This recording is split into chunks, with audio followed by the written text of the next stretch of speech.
नमस्कार, मैं हूं आपके साथ मयंक। तो देखिए, एक बार फिर नॉर्थ कोरिया की तरफ से, किम जोंग उन की तरफ से एटम बॉम्ब को लेकर, नॉर्थ कोरिया की एटम पॉलिसी को लेकर एक बड़ा बयान दिया गया है। और माना ये जा रहा है, जो डिफेंस एक्सपर्ट्स हैं, फॉरेन पॉलिसी एक्सपर्ट्स हैं, वो ये मान के चल रहे हैं कि असल में किम जोंग उन ने एक बार फिर ईरान को सीधा संदेश दिया है, ईरान को एक बड़ा मैसेज दिया है। और किस तरह की परमाणु पॉलिसी ईरान को रखनी चाहिए, इसको लेकर नॉर्थ कोरिया ने एक बड़ा मैसेज दिया है। अब देखिए, किम जोंग उनका क्या कहना है।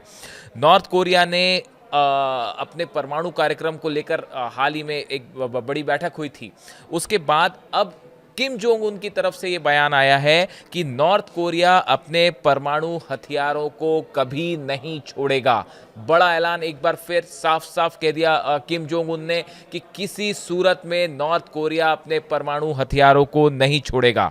इसके साथ ही किम जोंग उन ने यह भी कहा है कि नॉर्थ कोरिया के परमाणु हथियारों को पर रोक लगाने का, उन्हें छोड़ने का जो सपना अमेरिका देख रहा है, वो कभी पूरा नहीं हो पाएगा। देखिए, इसको किम जोंग उन के इस बयान को जो है वो ईरान के लिए एक संदेश माना जा रहा है। अब पहले हम आपको बताते हैं कि नॉर्थ कोरिया की तरफ से, किम जोंग उन की तरफ से क्या क्या कहा गया और कैसे इसका सीधा संबंध ईरान से है। देखिए, उन्होंने ये कहा है किम जोंग उन ने कि एक न्यूक्लियर पावर होना, एटॉमिक पावर होना, ये नॉर्थ कोरिया के कानून का परमानेंट हिस्सा बन चुका है। यानी अब ये कोई ऐसी चीज़ नहीं है जिस पे आप रोक लगा देंगे या जिस पे आप सैंक्शंस लगा देंगे।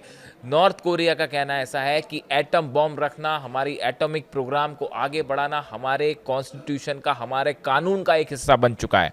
देखिए, नॉर्थ कोरिया के संयुक्त राष्ट्र मिशन ने आधिकारिक बयान में कहा है कि हाल ही में अंतर्राष्ट्रीय परमाणु ऊर्जा एजेंसी के बोर्ड ऑफ गवर्नर्स की बैठक में अमेरिका ने हमारे परमाणु हथियारों को अवैध बताकर और परमाणु निरस्त्रीकरण के बारे में चिल्लाकर एक बार फिर गंभीर राजनीतिक उकसावे की कार्रवाई की है। देखिए, हाल ही में एक बैठक हो रही थी संयुक्त राष्ट्र संघ में, उसमें अमेरिका की तरफ से नॉर्थ कोरिया के न्यूक्लियर प्रोग्राम को जो है इलीगल बताया गया और ये कहा गया कि इसे छोड़ देना चाहिए नॉर्थ कोरिया को, और इसको लेके काफ़ी हॉट आर्ग्यूमेंट हुए, इस तरह की बात आई।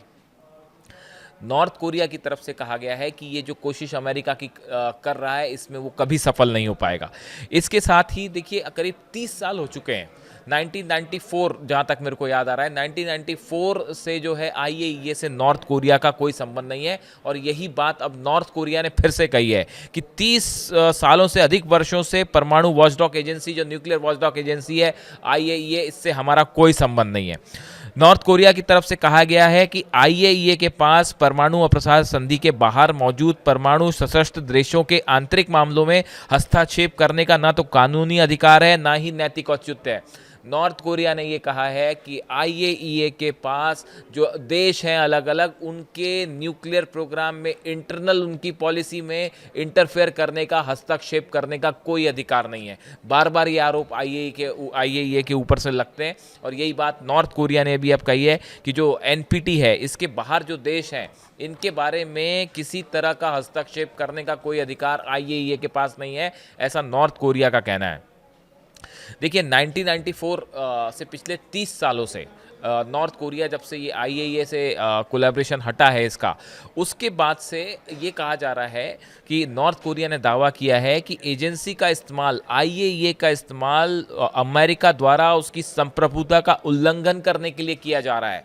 नॉर्थ कोरिया ने यह आरोप लगाया है कि अमेरिका अपनी नीतियों को लागू करने के लिए आईएईए का इस्तेमाल करता है। अब देखिए, यही बात बहुत कुछ ईरान के रेफरेंस में आप जोड़ के देखिए कि किस तरह से ईरान ने जब आईएईए से अभी 12 दिनों के युद्ध के बाद संपर्क तोड़ दिया था, तब भी ये आरोप लगे थे कि आईएईए जो है वो अमेरिका के लिए काम कर रहा है, अमेरिका के इशारे पर काम कर रहा है, ना कि न्यूट्रल होकर काम कर रहा है। और आईएईए ने इसराइल के और अमेरिका के हमलों की निंदा नहीं की। इस बात से ईरान बहुत ज़्यादा खफा था और ईरान ने आईएईए को देश के बाहर कर दिया था।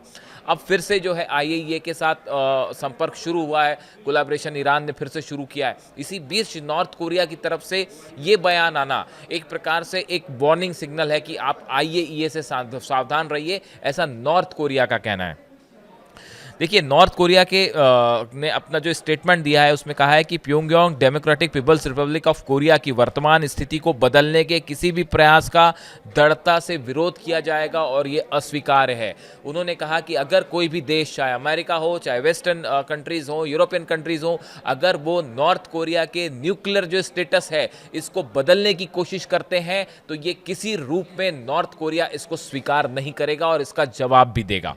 देखिए, ये बड़े सारे मैसेजेस हैं जो एक के बाद एक आए हैं और ये ऐसे समय में आए हैं जब अमेरिका पूरी कोशिश में है कि किसी तरह ईरान के परमाणु कार्यक्रम को रोका जाए।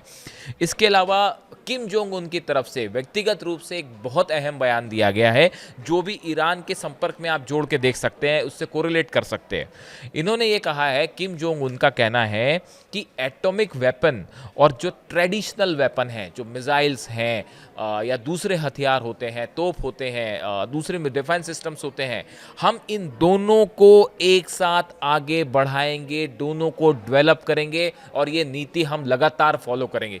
यानी एटॉमिक बॉम्ब के लेकर भी हमारे कार्यक्रम होंगे। 6 एटॉमिक परीक्षण कर चुका है नॉर्थ कोरिया अब तक। एटॉमिक कार्यक्रम लगातार चलता रहेगा, एटमी हथियार लगातार बनते रहेंगे और साथ ही साथ मिसाइल्स और जो ट्रेडिशनल हथियार हैं इन दोनों पे साइमल्टेनियसली काम होगा, दोनों एक साथ बनाए जाते रहेंगे। अब देखिए, अमेरिका की तरफ से एक बार फिर ईरान के ऊपर सैंक्शंस लगाए गए हैं। जैसा कि खबरें आ रही हैं कि United States has announced new sanctions aimed at individuals and companies accused of helping funds Iran military according to the treasury department. America का जो ट्रेजरी डिपार्टमेंट है उसकी तरफ से ये कहा गया है कि अमेरिका ने कई सारी कंपनीज पर सैंक्शंस लगाए हैं और कई सारी पर्सनालिटीज पे सैंक्शंस लगाए हैं और ये कह के लगाए हैं कि ये ईरान के लिए फंड रेस कर रहे हैं, ईरान की मिलिट्री के लिए फंड रेस कर रहे हैं, ईरान का जो ऑयल कंपनीज है उनके जरिए फायदा हो रहा है ईरान को, और इसलिए अमेरिका ने नए सैंक्शंस लगा दिए हैं ईरान की इन कंपनीज के ऊपर। अब देखिए, इस हालात में एक तरफ से इजराइल ने 12 दिन की जंग की, ये कहते हुए कि परमाणु कार्यक्रम को रोकना है। ईरान ने अमेरिका की तरफ से 3 न्यूक्लियर साइट्स पर हमले हुए, फोर्दो पे, नतांज पे। इस सूरत में, इस्फहान पे, इन हालात में लगातार ये कोशिश वेस्टर्न कंट्रीज की तरफ से भी हो रही है। स्नैपबैक सैंक्शंस की बात हो रही है ईरान के ऊपर कि अगर आप सहयोग नहीं करेंगे तो हम आप पे जो है सैंक्शंस लगा देंगे।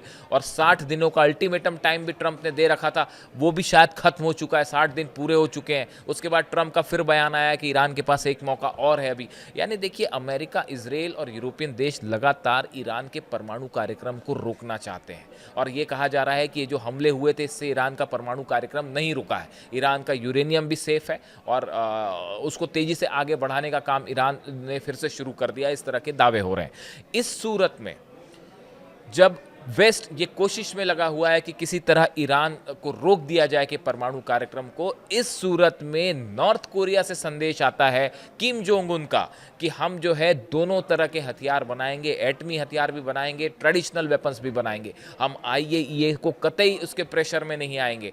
हम न्यूक्लियर हथियार रखना हमारा अधिकार है और हम हर सूरत में से रखेंगे और इसमें किसी भी तरह का कोई समझौता, किसी तरह की कोई बातचीत इस पर बर्दाश्त नहीं की जाएगी। ये ब्लंट जवाब आया नॉर्थ कोरिया की तरफ से, किम जोंग उन की तरफ से। जो हालात हैं मिडिल ईस्ट के, कभी भी एक बार फिर जंग हो सकती है। इस बात को लेकर ईरान की भी पूरी तैयारी है कि उसके परमाणु कार्यक्रम को लेकर एक बार फिर जंग छिड़ सकती है। इन हालात में नॉर्थ कोरिया ने एक बार फिर ईरान को संदेश दिया है और जो पहले कहा था किम जोंग उन ने, जिस पे हमने वीडियो भी बनाया था कि किम ने कहा था कि फौरन ईरान को न्यूक्लियर टेस्ट करना चाहिए, फौरन परमाणु हथियार बना लेने चाहिए। और अब ये दूसरा संदेश माना जा रहा है नॉर्थ कोरिया का परमाणु कार्यक्रम को लेकर कि फौरन एटमी परीक्षण करिए और किसी तरह से दबाव में मत आइए। अब इससे जुड़ी जो भी डेवलपमेंट होगी, जो भी जानकारी होगी, वो हम आप तक पहुंचाएंगे। और साथ ही मिडिल ईस्ट का डेवलपमेंट, कई सारे बड़े डेवलपमेंट हो रहे हैं सऊदी के बीच में, ईरान के बीच में, और गजा को लेकर क्या अपडेट है, इससे जुड़ी जो भी जानकारी होगी वो हम अगले वीडियो में आप तक पहुंचाएंगे। Thank you so much.